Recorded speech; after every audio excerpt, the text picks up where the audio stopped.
my peeps? All right.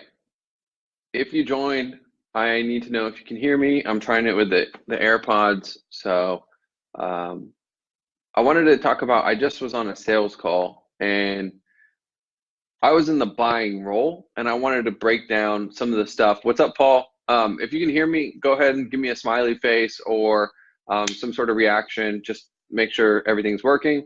But I was just in the buying position on a sales call and I wanted to kind of break down with you guys what the experience was for me, and sort of there were some obvious things that the guy could have done differently. And so I figured it'd be useful for you guys if I unpack this stuff here, and then you can start to understand what happened. So for starters, the guy just went straight into like, hey, yeah, okay, cool, where you from? Oh, okay, that's nice, great. And how did you hear about us?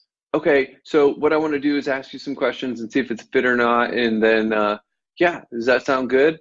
And so the big thing is that it felt very scripted, right? And part of the thing is that I teach inside of the program, and we won't really have time to go into it here, but there's this idea of like baseline energy.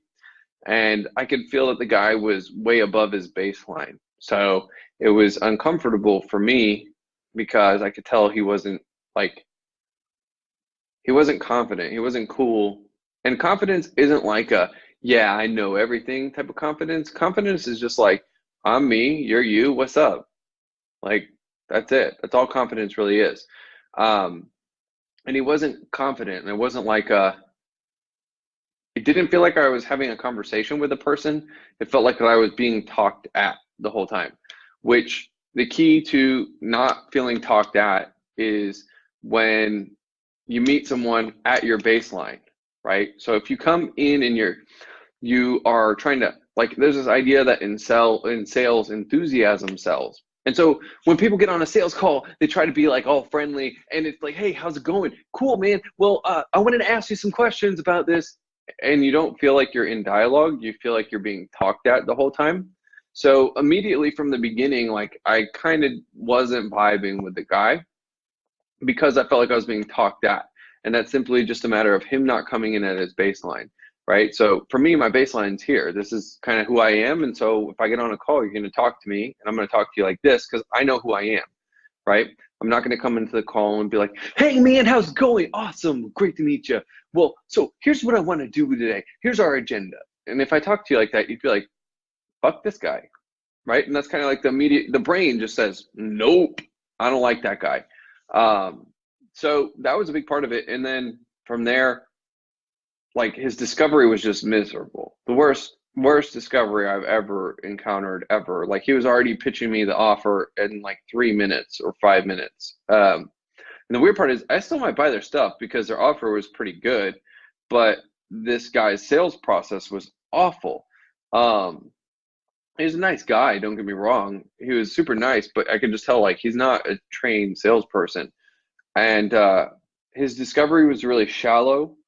And another big part of it is buyer sophistication, right? Like this is something that we go into depth inside of our program a lot, but he met me at a low sophistication level, which I guess maybe some of their clients come in at low sophistication where they're struggling, but like, I'm not struggling. I just want to do more faster. And so it's not like I'm a total noob.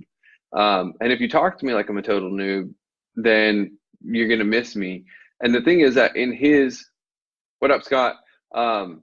In his evaluation of me, he got off of his game because he wasn't experienced with someone who already is doing good but wants to go faster and do more, right? Because ultimately that's all I want. I don't need someone to show me anything. I'm not lost, I'm not confused, I'm not any of that stuff. I just want to do better faster.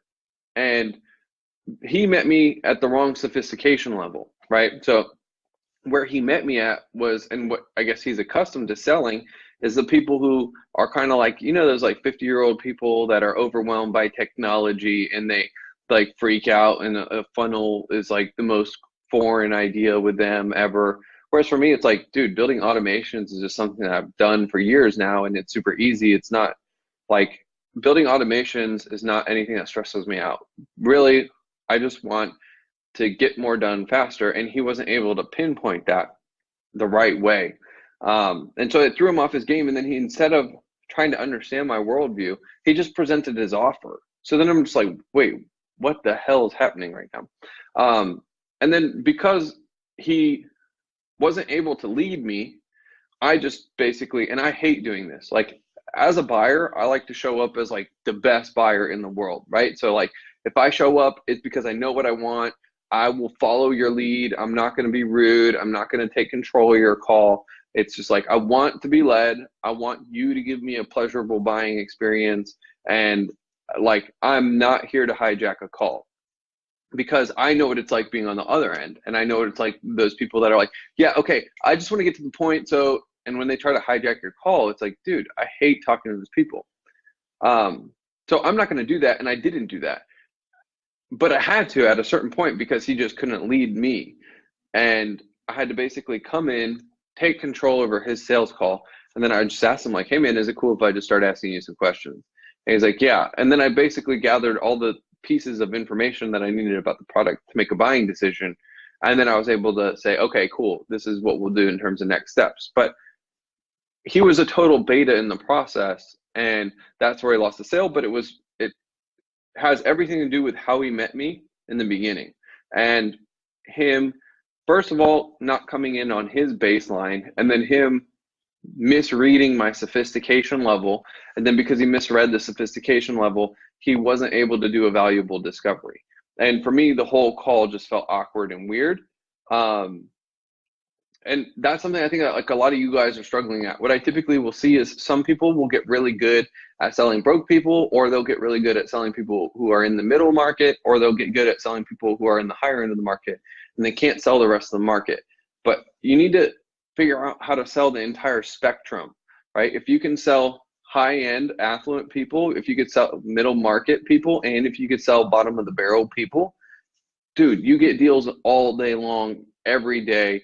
Like, everyone's a deal, and it's hard to not get deals. So I just wanted to break that down and what I felt on the buying end of that, because if someone meets you and they're jacked up and they're not at their baseline, then it feels like you're being talked at. Almost everything you're going to filter through this like lens of, you know, I'm not really listening, or I'm not valuing your input. So that's it for this one.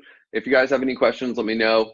Hope you find this helpful. And if you're watching the replay and you dig it, drop a little fire emoji and let me know that this hit you in the hot buttons.